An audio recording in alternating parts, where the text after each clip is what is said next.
أهلا وسهلا بحضراتكم في درس جديد من قناة ريمن كيمي أو قناة مصري.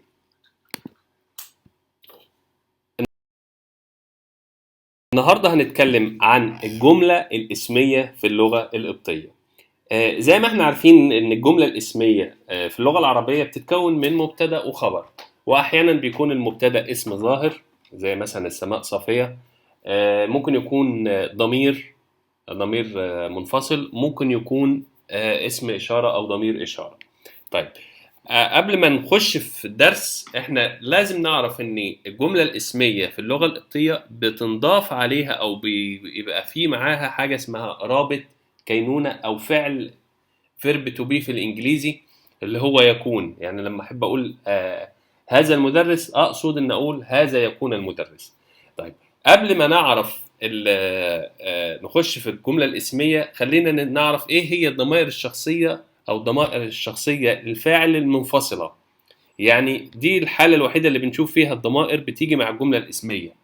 يعني بقول أنا معناها أنك، نحن أنن، أنت أنثك، أنت للمؤنث أنثو، هو أنثف، هي أنثس، أنتم أنثوتين، هم انثؤوا. يبقى دي ضمائر الشخصية الفاعل المنفصلة. خلينا هنتكلم عن الحاجات المنفصلة بس، الضمائر الشخصية المنفصلة بس. يبقى أنك، أنن، انثك، انثو، انثف، انثس، انثوتين، انثؤوا. طيب، ايه هي ضمائر الإشارة للقريب المنفصلة؟ هنتكلم برضو عن المنفصلة بس، اللي هو فاي هذا، ثاي هذه، ناي هؤلاء. يبقى دي للمفرد المذكر، دي للجمع للمفرد المؤنث، دي للجمع بنوعين. طيب، في صفات اشاره تاني للقريب المتصله. لما اقول ايه باي، باي يعني هذا ال، باي جوم يعني هذا الكتاب من غير اي حاجه. هذه ال يبقى تاي، وهكذا.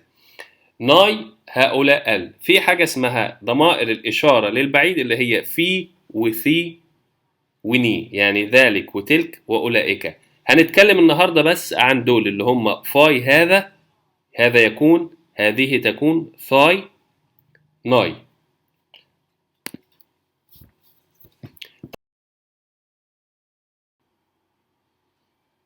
يهمنا في درس النهاردة اللي هو درس الجملة الاسمية زي ما قلنا رابط الكينونة. رابط الكينونة ده زي verb to be في الإنجليزي اللي هو فعل يكون. تصريفه كالآتي: مع المفرد المذكر بيبقى pay، مع المفرد المؤنث بيبقى تي، مع الجمع بنوعيه بيبقى ني.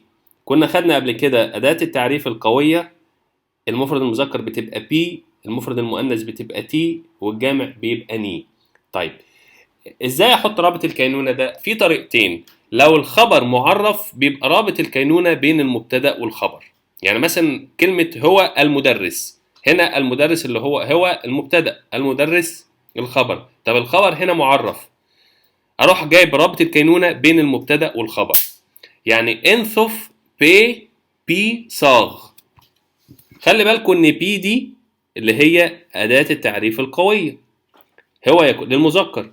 يبقى انثف بي ادي رابط الكينونة المفرد المذكر، انثف بي صاغ هو المدرس. طيب، لو الخبر نكرة بجيب رابط الكينونة في نهاية الجملة. يعني عايز اقول هو مدرس، نفس الجملة دي بس هخليها الأداة نفسها، سوري، الخبر نفسه نكرة، هو مدرس.